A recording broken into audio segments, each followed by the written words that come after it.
Bienvenue sur ce nouveau podcast. Aujourd'hui, je vais te parler un peu des relations sociales, notamment avec les clients, les passagers et aussi entre conducteurs. Et pour cela, je vais m'inspirer d'expériences assez récentes. On va commencer déjà par la ligne régulière. Donc, l'objet de ce podcast, c'est le matin, j'ai un peu de difficulté à articuler. Je vais essayer de m'améliorer au fur et à mesure du podcast. Alors, je ne sais pas si tu as remarqué, moi j'ai tendance, après ça dépend de chaque personne, à commencer mes journées de façon générale vraiment en douceur et après d'y aller progressivement. Et c'est un peu pareil pour le début de journée, comme c'est le cas en ce moment pour la prise de parole. Souvent, c'est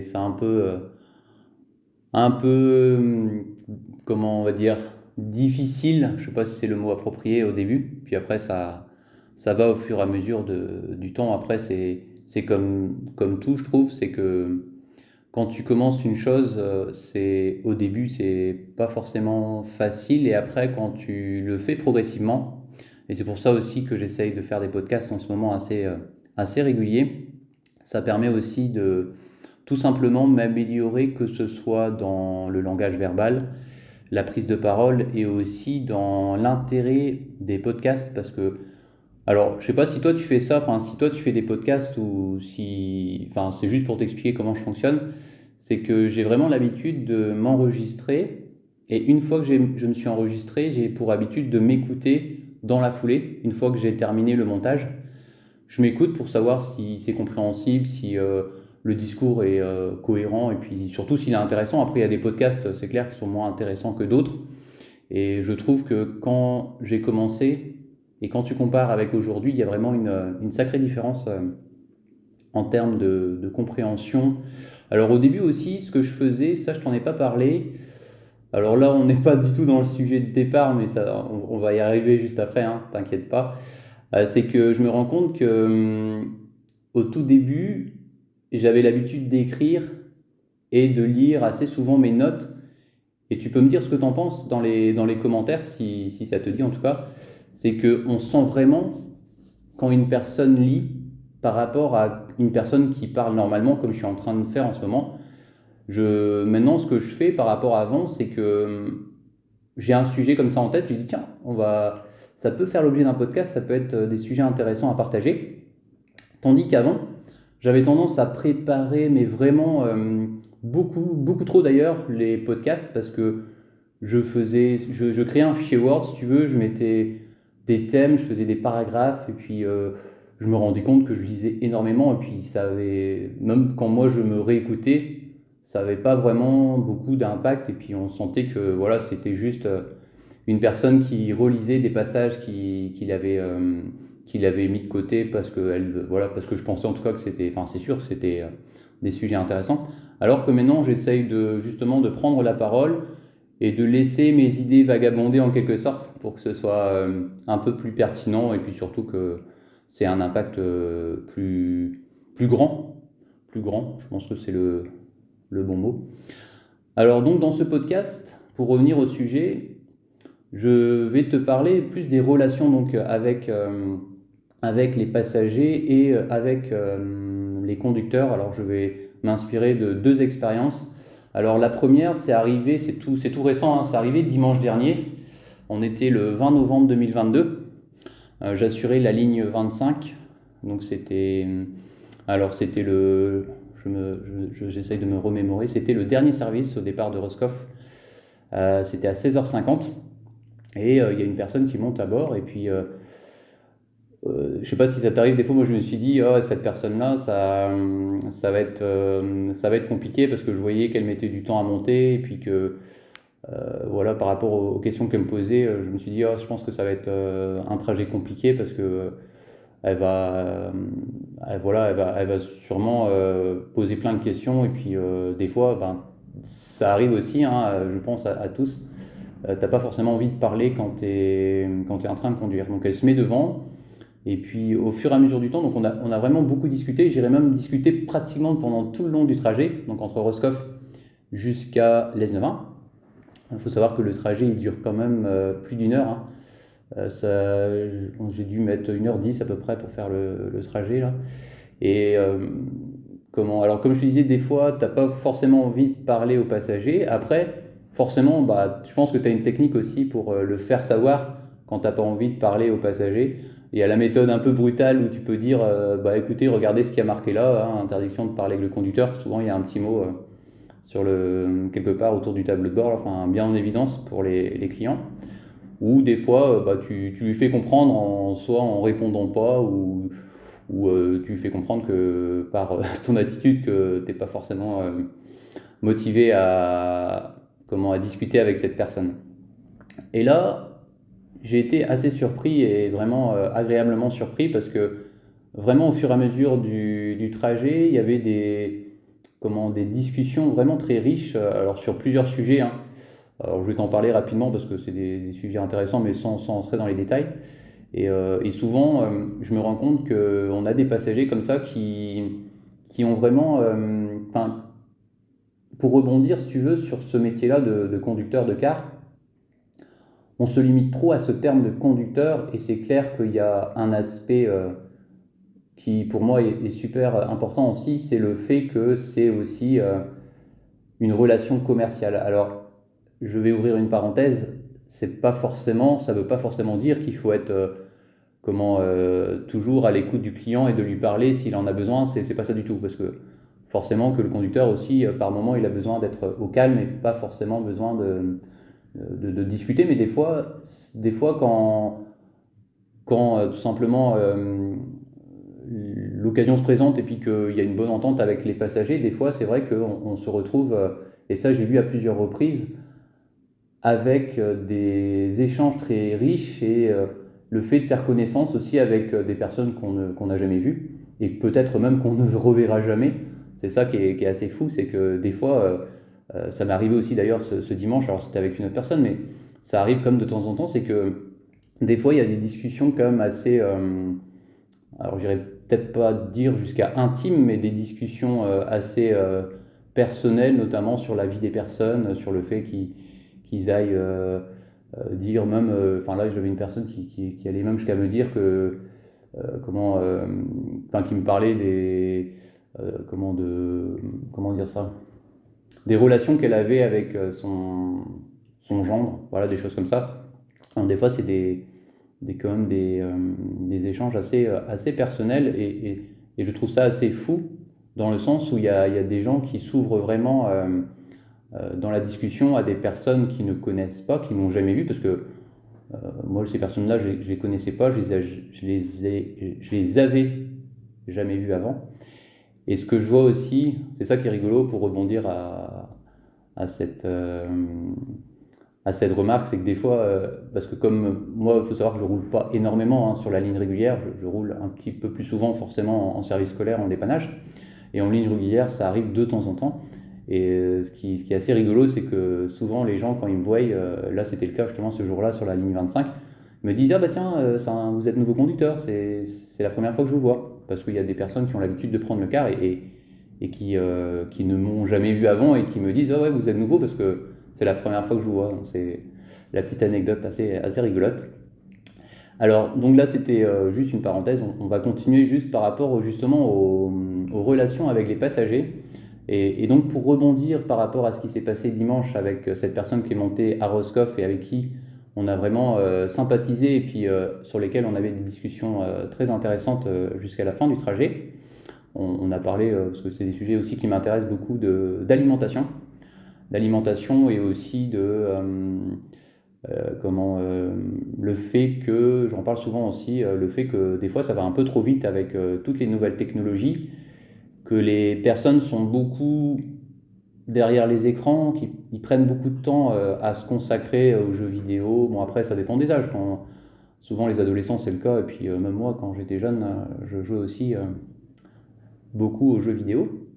Mais c'est vrai qu'aujourd'hui on est dans un monde où je serais assez curieux, je pense que j'irais même lire des livres sur des études scientifiques pour savoir aujourd'hui combien de temps on passe derrière les écrans pour la génération d'aujourd'hui, des personnes qui ont une vingtaine d'années. Je pense que ça doit être assez impressionnant. Il y a beaucoup de gens qui qui sont une bonne partie de la journée derrière les écrans, que ce soit la télé, l'ordinateur, le smartphone, etc., etc.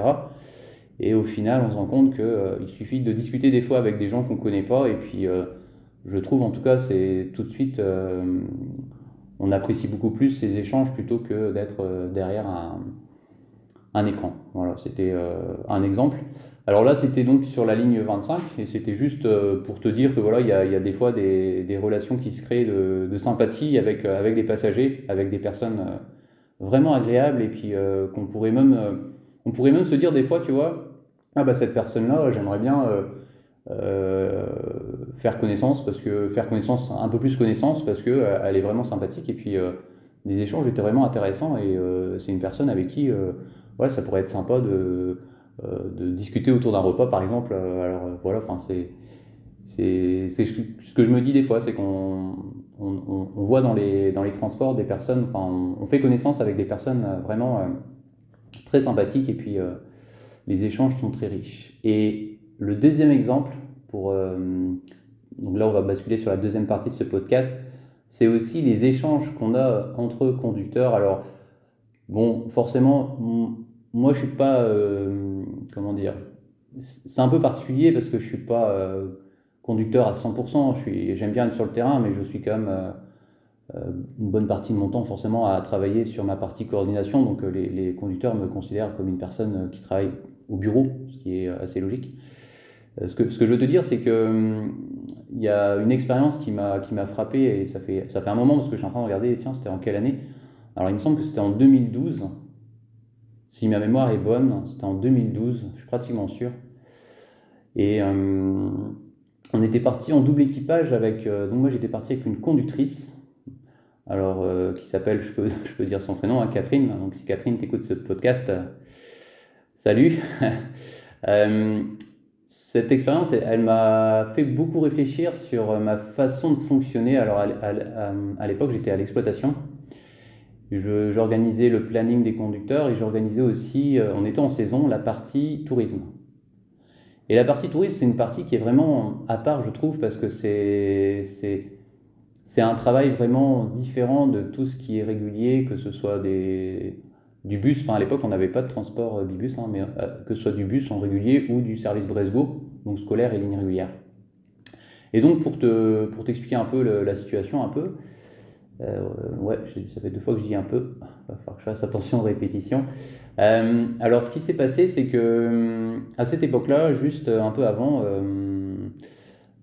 j'avais décidé de changer de méthodologie avec. Alors, je vais t'expliquer un peu comment ça fonctionnait. C'était sur des prévisions voyage. À l'époque, donc, j'organisais le planning conducteur, et j'organisais aussi les prévisions voyage pour faire court chaque mois, donc le 20 de chaque mois. Donc, par exemple, on va dire le 20 février. Au plus tard, hein, le 20 février au plus tard, j'éditais le planning des voyages du mois de mars, par exemple. Et j'avais l'habitude de faire un truc comme qui était assez, enfin qui prenait beaucoup de temps, mais j'étais vraiment, j'adorais faire ça, enfin de préparer ça. Après ça s'est un peu vite calmé avec ce qui s'était passé juste un peu avant que je parte en double équipage. C'est juste pour t'expliquer les discussions qu'on avait pu avoir, c'est que je sortais donc des prévisions voyage. Dans ces prévisions voyage, donc je mettais le nom de chaque conducteur pour chaque voyage, et je mettais, quand il y avait du double équipage, je précisais les 2 conducteurs, je mettais entre parenthèses, je crois, double équipage. Et après, je faisais vraiment un détail précis. Pourquoi? Parce que je mettais le véhicule affecté, donc tu avais le véhicule, je mettais le nombre de passagers qui étaient prévus sur ce voyage, et en plus, je mettais les horaires du relais que j'avais calculé. Parce que à chaque fois que tu fais des voyages, enfin, à chaque fois que tu prépares des voyages, alors je parle de grands voyages, hein, pas des voyages, enfin, après il y a des voyages sympas, et des voyages qui sont avec un seul conducteur sur lequel il n'y a pas de relais, mais bien souvent, en saison, il y a un relais, et souvent c'est sur, à l'époque en tout cas c'était Bordeaux-Lormont, à l'hôtel, enfin bref, c'était souvent le cas pour les départs en Espagne. Et donc à chaque fois je précisais, donc relais prévu vert, donc je mettais l'horaire parce que j'avais fait le calcul, et je mettais le lieu du relais. Donc pour résumer, je mettais les conducteurs ou le conducteur concerné par le voyage, donc en tout cas j'appelle ça les titulaires, ceux qui partent en voyage. Après, je mettais le numéro du véhicule. Donc à l'époque, on ne parlait pas en numéro de parc, on parlait en immatriculation. Donc je mettais l'immatriculation. Je mettais le nom du client. Je mettais la destination, évidemment, du voyage. Je mettais aussi donc les horaires de relais à l'aller comme au retour, parce que je faisais aussi le calcul du retour en même temps. Et je crois que je faisais autre chose. Qu'est-ce que je mettais? Il y avait une autre info. Non, c'était tout. Donc je faisais ce fichier-là. Donc ça me prenait quand même beaucoup de temps parce que quand même en saison, on a quand même beaucoup de voyages. Donc sur un mois, on avait, enfin je ne me rappelle plus exactement le nombre de voyages, mais il y en avait quand même beaucoup. Et ce que je faisais aussi, c'est que pour que les conducteurs se repèrent mieux, je faisais une page, enfin pas une page, parce que des fois il y avait tellement de voyages que c'était 2 pages des fois, mais j'essayais de faire une page, un conducteur. Donc je mettais par exemple le nom, prénom du conducteur, et je mettais tous les voyages qui le concernaient sur une page qui lui était dédiée. Et par contre, ce que je faisais, je fusionnais après tout le fichier PDF que je mettais en ligne. Donc ça veut dire concrètement que tous les conducteurs avaient accès au voyage de tout le monde. Et je me suis aperçu qu'il y avait des tensions avec les équipes parce que ils se comparaient entre eux, ouais, pourquoi lui il fait ce voyage et tel ou tel véhicule, des choses comme ça. Et donc voilà, en tout cas cette période-là c'était assez tendu. Et je me rappelle que j'avais décidé, comme justement il y avait trop de tension par rapport aux comparaisons, je dis bah écoutez, ça va être facile, hein. Moi je vais juste éditer la page qui vous concerne et je vous envoie juste à vous. Je ne diffuse pas à tout le monde, j'envoie la page qui vous concerne avec seulement les voyages qui vous concernent, seulement à vous. Et donc pour rebondir avec des relations conducteurs, donc j'étais parti en double équipage. À l'époque, j'étais pas conducteur, hein, j'étais parti en double équipage parce que j'avais besoin d'aller sur Paris. C'était un double équipage en région parisienne. Enfin bref. Et donc on a eu une discussion très riche, je me rappelle avec Catherine, des échanges pendant pareil tout le long du trajet, tout au long du trajet, et des échanges sur justement comment chacun voyait les choses, parce que forcément il y avait mon avis qui disait que ben voilà, comme il y a des tensions, c'était et ben dans ce cas-là, on va envoyer un fichier unique à la personne concernée, puis on ne va pas diffuser les programmes de tous. Et puis après, l'avis de la personne avec qui j'étais, Catherine, qui m'expliquait les raisons pour lesquelles c'était pas forcément une bonne chose de faire comme ça, et plutôt de laisser le fichier comme il était, un fichier global à diffuser à tout le monde. Et je ne vais pas détailler les arguments, mais voilà, c'était une discussion très intéressante et pendant tout ce trajet, j'ai vraiment appris beaucoup de choses à la fois sur la vision des personnes qui sont plus souvent forcément que moi sur le terrain et surtout les conducteurs de tourisme qui ont leur point de vue et qu'il est important aussi de respecter et ça c'est important de un peu en quelque sorte d'apprendre à me connaître un peu plus moi-même parce que forcément ben, tu te rends compte que tu décides des choses et qu'il y a forcément des répercussions et t'es pas forcément tu prends des décisions souvent sur l'émotion et là c'était le cas et c'est pas forcément des bonnes décisions, surtout je me rends compte de plus en plus quand ce sont des décisions prises sur le coup de l'émotion. Et donc, enfin, c'est juste pour te dire que, pour rebondir, que des fois, tu as des discussions tellement riches que le trajet se passe à une vitesse folle, quoi. Je me rappelle, on était parti en double équipage, je crois que c'était avec des pompiers de Brest, il me semble. Et donc, on était parti au petit matin, puis on avait fait tout le trajet jusqu'à Paris. Et puis quand je suis arrivé à Paris, je me suis dit, c'est fou, on a discuté de choses tellement intéressantes que j'ai pas vu le temps passer, quoi. On s'est relayé au volant. Et puis après voilà, quand on est arrivé en région parisienne, je me suis dit, c'est fou, quoi. On a passé, alors je sais pas combien de temps c'était en tout, mais je dirais peut-être 8-9 heures en tout de temps avec les pauses. Comment beaucoup forcément à parler de plusieurs sujets, hein, pas que ça, mais de ce sujet en tout cas qui était hyper intéressant. Et pour rebondir justement sur ce podcast, c'est que des fois, tu te rends compte que tu as tellement d'affinité avec des personnes avec qui tu t'entends bien, que ce soit avec des passagers ou d'autres conducteurs ou des conductrices quand tu es en double équipage, que tu apprécies d'autant plus ce que tu fais, donc forcément ton métier de conducteur ou conductrice, et que tu apprécies aussi de plus en plus les relations humaines, et que tu te dis que le transport en commun, c'est le côté positif, c'est que aussi des fois, comment tu tu noues des relations vraiment très, très riches avec des personnes, avec les échanges que tu peux avoir avec elles. Et là, je le vois bien surtout, enfin, de façon générale, hein, en tourisme, hein, s'il y a une bonne équipe, si les équipes sont soudées et puis si les personnes s'entendent bien, tu sais que ça va bien se passer. Et des fois, voilà, s'il y a une personne, il suffit des fois une seule personne, hein, c'est un peu comme tout, hein, c'est pareil, j'imagine, enfin, c'est sûr, même dans les classes, à l'école, quand tu es dans un club sportif, quand tu fais du sport, qu'il y a un voilà,